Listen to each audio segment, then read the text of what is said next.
João Dória esteve ontem em Ribeirão para visitar a AgriShow. Ele também passou pelo Sistema Clube e falou de sua pré-candidatura ao governo do estado. Prazer recebê-lo e eu vou fazer uma pergunta para o senhor, que o senhor já cansou de ouvir, mas é interessante ouvir as suas explicações. O senhor ficou durante 15 meses no governo de São Paulo, o senhor ficou 15 meses na Prefeitura de São Paulo, o senhor saiu para concorrer ao governo e vem a crítica, né? Por que o senhor deixou um governo para pensar no outro? Bem, o governo de São Paulo é em São Paulo e, portanto, a atuação continuará sendo em São Paulo, Roberto.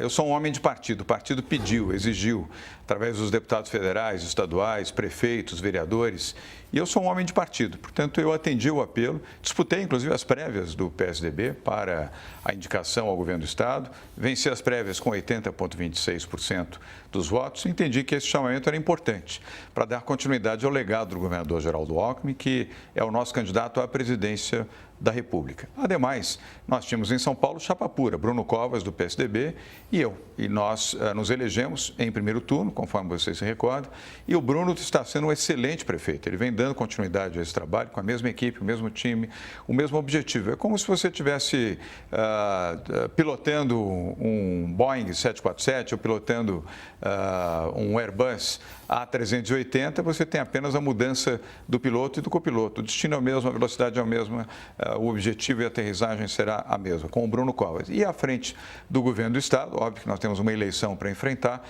nós vamos continuar podendo ajudar a cidade de São Paulo e, obviamente, apoiar os outros 644 municípios do nosso Estado, Roberto. Ainda na esteira desse problema político, segundo os analistas, existe rusgas entre o senhor e Márcio França. Parece que vocês não estão conversando a mesma língua. Ontem, Márcio França esteve em Ribeirão e disse que uma batalha só sabe que é uma batalha quem vai até o final. Me parece que tem endereço que o senhor não foi até o final do seu governo. Olha, essa é a opinião dele. Eu tenho uma visão diferente, o PSDB tem uma visão diferente também. Eu respeito o Márcio França, ele é o governador de São Paulo, sucede ao Geraldo Alckmin, mas nós temos campos distintos, Roberto. Ele é do Partido Socialista Brasileiro. Tem o apoio de partidos de esquerda, do PCdoB, vai dar palanque para Manuela Dávila, que é candidata à presidência da República, tem a simpatia do PDT, tem a simpatia do PSOL, do próprio PT, que tem uma candidatura pouco expressiva em São Paulo. Portanto, é um partido de esquerda de um governo de esquerda. Eu estou em outro campo.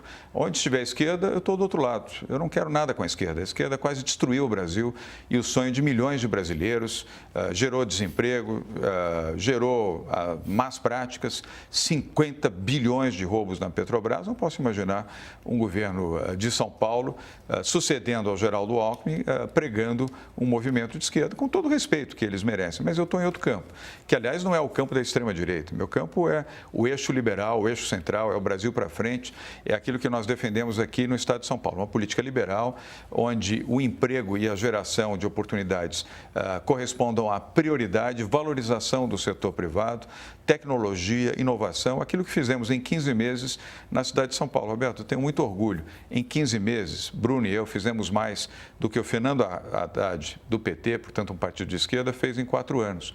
Por quê? Fomos eficientes, fomos velozes, fizemos boa gestão, tratamos bem o dinheiro público e não temos compromisso ideológico. Então, a diferença é que marca o Márcio França, está à esquerda. Eu estou no centro e feliz por estar compartilhando essa ideia e esse princípio de que o Brasil precisa ir para frente, nem para a esquerda, nem para a direita. Uma outra provocaçãozinha que surge, as pessoas comentam, o senhor vê que em eleição vale provocação de todos os lados. Faz parte, né? O senhor poderia pensar em concorrer a um cargo maior e deixar agora de ser candidato ao governo de São Paulo, por exemplo, presidente da República? Roberto, de forma alguma. Até agradeço essa pergunta. O nosso candidato à presidência da República tem nome e sobrenome, Geraldo Alckmin, é quem eu apoio, ex-governador de São Paulo, candidato do PSDB à presidência da República. Vamos ajudá-lo a ir para o segundo turno, fazendo uma grande eleição aqui, inclusive nessa região de Ribeirão Preto, onde a imagem do Geraldo é muito boa, felizmente a nossa também, para que com isso possamos ter um segundo turno com o Geraldo Alckmin presente. E indo para o segundo turno, Geraldo Alckmin será presidente do Brasil. Por falar em eleição, segundo a última pesquisa do Ibope, intenção de votos, o senhor teria 24% das intenções e Paulo Scaff 19%. Então, a diferença para cima ou para baixo, ela vai se manter. Esses números mostram o que para o senhor? Mostra a nossa liderança em relação ao segundo candidato, na disposição da pesquisa, que é o Paulo Scaff, por quem eu tenho respeito. E muito lá embaixo, o Márcio França com 2%, uma diferença quilométrica entre a nossa liderança e a posição do governador do estado. E ao Paulo Scaff, que está em segundo lugar. A pesquisa é sempre um retrato do momento, Roberto. Você é experiente, jornalista, já viveu muitas campanhas eleitorais.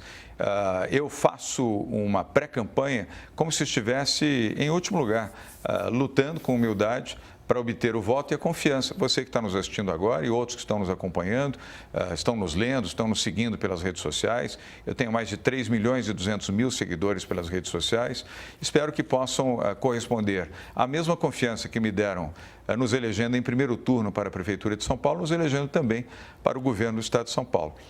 Entendo que o grande debate será em torno de propostas. O que a população deseja? Os que estão nos assistindo agora, os que estão nos ouvindo, nos acompanhando pelas redes sociais, querem saber quais são as propostas para modernizar e melhorar o Estado de São Paulo, gerar mais empregos, mais oportunidades, eliminar a burocracia, ampliar a transparência, dar modernidade, inovação e tecnologia no ensino, melhorar a qualidade da saúde, melhorar o atendimento e o acolhimento dos mais pobres, sobretudo a população em situação de rua, melhorar o transporte público e, sobretudo, segurança pública no nosso estado. Essas serão as nossas, aliás, Roberto, as principais bandeiras para a nossa campanha. O senhor tem uma tradição política dentro da sua família, que sofreu, inclusive, perseguição política e precisou do exílio lá na França. É verdade. Não sei se o senhor estava junto nesse momento. Estava. Devia ser muito jovem, se diga passagem.